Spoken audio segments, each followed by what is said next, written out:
Good morning students, कैसे हैं आप सब बच्चों। आई होप कि आप सभी ठीक होंगे। आज हम हमारा unit first class BA second year semester third का सेकंड क्वेश्चन, प्लेटो की शिक्षा पद्धति की विशेषताएं। बच्चों, इससे पहले जो दो वीडियो आपको मिली हैं, दोनों ही शिक्षा पद्धति के बारे में हैं कि प्लेटो ने अपनी शिक्षा योजना किस तरीके से प्रस्तुत की। मैंने आपको बताया पिछली वीडियो में कि उन्होंने एथेंस और स्पार्टा दोनों की शिक्षा प्रणालियों को मिलाकर जो है अपनी शिक्षा की जो है नींव रखी या अपनी शिक्षा के बारे में विचार करें। तो आज हम बात करते हैं प्लेटो की शिक्षा पद्धति की क्या विशेषताएं हैं। सबसे पहली बात, ये जो शिक्षा है राज्य द्वारा नियंत्रित तथा अनिवार्य शिक्षा है। फर्स्ट पॉइंट जो है प्लेटो का ये मानना था, क्योंकि मैंने आपको बताया कि एथेंस में जो शिक्षा दी जाती थी वह परिवार के द्वारा दी जाती थी और स्पार्टा के अंदर जो शिक्षा दी जाती थी वो राज्य के द्वारा नियंत्रित थी। तो प्लेटो ने इन दोनों शिक्षा प्रणालियों को अपनाकर अपनी संयुक्त जो है शिक्षा प्रणाली प्रस्तुत की थी। तो उसके अंदर था कि जो शिक्षा दी जाएगी कि वो राज्य के द्वारा ही नियंत्रित होगी, अर्थात प्रत्येक बालक को शिक्षा देना राज्य का दायित्व होगा और राज्य ही उस शिक्षा पर नियंत्रण करेगा। सेकेंड पॉइंट की अगर हम बात करते हैं तो स्त्री व पुरुष दोनों के लिए शिक्षा। बच्चों, जो मैंने पिछली वीडियो में बताया कि एथेंस के अंदर जो शिक्षा दी जाती थी वह जो है सिर्फ अलग अलग पुरुषों को अलग, महिलाओं को अलग शिक्षा दी जाती थी। दोनों में भेदभाव किया जाता था। दूसरा, परिवार के द्वारा दी जाती थी। लेकिन स्पार्टा के अंदर जो है शिक्षा प्रणाली अलग तरीके से, वहाँ पर लड़का या लड़की या स्त्री पुरुष में शिक्षा के मामले में कोई भेदभाव नहीं किया जाता था। दोनों को जो है इक्वल शिक्षा प्रदान की जाती थी। तो प्लेटो ने भी इस शिक्षा प्रणाली को जो है अपनी शिक्षा योजना में बताया। तीसरी बात करते हैं हम कृषकों व कारीगरों के लिए शिक्षा। कृषकों, एथेंस के अंदर ऐसा कुछ भी नहीं था, जबकि स्पार्टा के अंदर जितनी भी जनसंख्या थी उन सभी के अंदर, चाहे वो कृषक थे चाहे वह कारीगर थे, क्योंकि प्लेटो ने अपनी शिक्षा योजना को दो हिस्सों में बांटा था। एक था प्राथमिक शिक्षा और दूसरी है उच्च शिक्षा।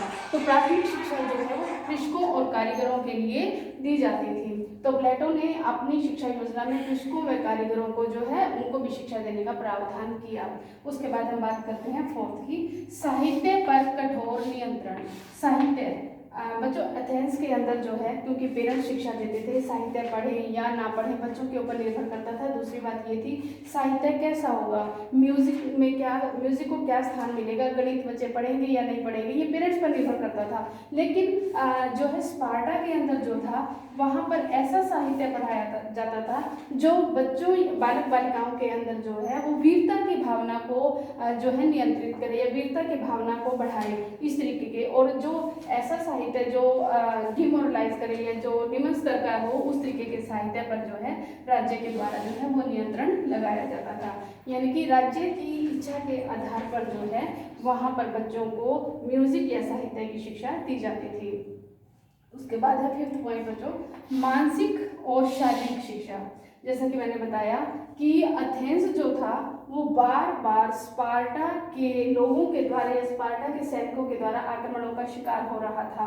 उसका कारण ये था एथेंस के लोग जो है वो शारीरिक शिक्षा पर कोई बल नहीं देते थे, मानसिक विकास पर बल देते थे। परिणाम स्वरूप क्या है, एथेंस को जो है बार बार आक्रमणों का सामना करना पड़ता था। लेकिन स्पार्टा के जो बालक बालिका थे उनको शारीरिक शिक्षा दी जाती थी और वो इतने युद्ध में निपुण बनाए जाते थे ताकि किसी भी समय वो जो है अपने देश को आक्रमणों से बचा सके और दूसरों के ऊपर वो नियंत्रण कर सके। तो प्लेटो जो है स्पार्टा की शिक्षा प्रणाली से बहुत प्रभावित था। उन्होंने बच्चों के विकास के लिए मानसिक के साथ साथ शारीरिक, फिजिकल एजुकेशन पर जो है कठोर बल दिया और हर बच्चे, लड़का या लड़की दोनों के लिए जो है शारीरिक शिक्षा जो है अनिवार्य कर दी गई। उसके बाद हम बात करते हैं बच्चों, जो प्लेटो ने अपनी शिक्षा योजना दी वो दो भागों में बटी हुई थी। दो भाग मैंने जैसे कि पहले भी बताया, एक थी प्राथमिक शिक्षा,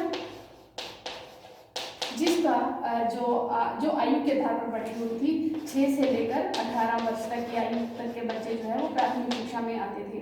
उसके बाद 20 वर्ष से लेकर 35 वर्ष तक की जो शिक्षा आती थी वो आती थी उच्च स्तर की शिक्षा। उच्च स्तर की शिक्षा के द्वारा जो है बच्चों का मानसिक विकास किया गया था। ऐसा प्लेटो का मानना है कि दोनों का जो आयु थी वो 6 से हम 35 वर्ष तक मानते हैं, तो बच्चे का संपूर्ण विकास होता है। उसके बाद है प्लेटो ने जो है गणित को महत्व दिया। जो पहले भी मैंने आपको जीवन परिचय में बताया था कि प्लेटो ने अपनी एकेडमी में ये लिखा था कि जिसको गणित नहीं आता वो गणित के बिना इस विद्यालय में प्रवेश नहीं ले सकता, इस एकेडमी में प्रवेश नहीं ले सकता। तो हम कह सकते हैं कि प्लेटो ने जो है गणित को बहुत महत्वपूर्ण स्थान दिया। उसके बाद हम बात करते हैं प्लेटो ने अपनी शिक्षा में मनोवैज्ञानिक यानी कि बच्चे की आयु क्या है, अगर वो 6 वर्ष तक का है या 6 से 12 वर्ष तक का है तो उसको साहित्य कैसा जो उसके अंदर वीरता का भाव पैदा करे, म्यूजिक भी ऐसा जो उसके अंदर जो है देशभक्ति की भावना प्रेरित करे, या फिर कहानियों के माध्यम से जो है उसका जो है विकास किया जाए। तो बच्चे, और उसके बाद जब वह 20 वर्ष का हो जाए और 35 वर्ष तक का हो जाए तो उसे गणित, ज्योतिष शास्त्र, फिजिकल एजुकेशन, इस तरीके की शिक्षा दी जाए कि उसका मानसिक विकास भी हो। तो ये जो रूप था ये मनोविज्ञान रूप कहलाता था। अब हम बात करते हैं प्लेटो ने अपने शिक्षा पद्धति के माध्यम से क्या स्थापित करने की कोशिश की। प्लेटो ने अपनी शिक्षा पद्धति के माध्यम से जो है आदर्श राज्य का जो है निर्माण करने का प्रयास किया। इसमें आदर्श राज्य में एक बात जो मुख्य निकल कर आती है, शिक्षा का उद्देश्य क्या था, उसमें ये आती है, जैसे मैंने पहले आपको बताया कि समाज के अंदर 3 वर्ग थे। 3 किस वर्ग का प्रतीक थे? पहला था विवेक, दूसरा था साहस और तीसरा था शुद्धा। इस शिक्षा का उद्देश्य था समाज में 3 वर्गों की स्थापना करना। विवेक जो है वो राजा का प्रतीक है, साहस जो है सैनिक वर्ग का प्रतीक है, और जो शुद्धा है वो किसान वर्ग या उत्पादक वर्ग, जैसा कि मैंने आपको बताया कि कृषकों व कारीगरों के लिए शिक्षा। तो ये जो तीसरा वर्ग था जिसकी स्थापना करनी थी, जो प्लेटो का उद्देश्य था, तो वो यही था कि इस वर्ग को भी शिक्षा दी जाए। इन तीनों गुणों से जो है वो हमारे समाज की स्थापना होती थी। और ये तीनों वर्ग, जैसे कि न्याय के सिद्धांत में मैंने आपको बताया कि प्लेटो के अनुसार न्याय क्या है। प्लेटो के अनुसार न्याय है अगर समाज में प्रत्येक व्यक्ति या प्रत्येक वर्ग अपना अपना कार्य पूरा करता है, दूसरे के कार्यों में जो है इंटरफेयर नहीं करता या हस्तक्षेप नहीं करता, तो समाज के अंदर जो है न्याय की स्थापना होती है। तो इस न्याय की स्थापना के लिए शिक्षा जरूरी है, और शिक्षा के द्वारा ही आदर्श राज्य का निर्माण हो सकता है। नेक्स्ट पॉइंट हम बात करते हैं दार्शनिक राजा। दार्शनिक राजा, यहाँ पर राजा तो हमने पहले भी सुना है कि किसी देश का जो मुखिया होता है, चाहे वो संवैधानिक हो या गैर संवैधानिक हो, या जनता के द्वारा चुना जाए या फिर अप्रत्यक्ष रूप से हो, तो वहाँ पर राजा का पोस्ट या पद होना बहुत जरूरी होता है। तो राजा जो है वो कैसा होना चाहिए? दार्शनिक का मतलब मैंने शब्द बताया था, दर्शन का अर्थ होता है चाहिए। जहाँ भी दर्शन शब्द आ जाता है वहाँ पर हम एक शब्द इस्तेमाल करते हैं चाहिए। हमें देश की रक्षा करनी चाहिए, हमें जो है बड़ों बुजुर्गों का सम्मान करना चाहिए। तो यह चाहिए वर्ड जो है वो आदर्श या दार्शनिकता से जुड़ा हुआ है। तो प्लेटो के अनुसार जो राज्य पर राज करे वो राजा जो है दार्शनिक होना चाहिए। तो दार्शनिक राजा कैसे बनेगा? दार्शनिक राजा जो है वो 6 वर्ष से लेकर 35 वर्ष तक इस शिक्षा को ग्रहण करेगा। आयु 6 से 35 वर्ष। 35 वर्ष के पश्चात उसके अंदर जो है उस ज्ञान का प्रकाश हो जाएगा, उस ज्ञान के माध्यम से वो न्याय करेगा और उस न्याय से ही दार्शनिक राजा की स्थापना होगी।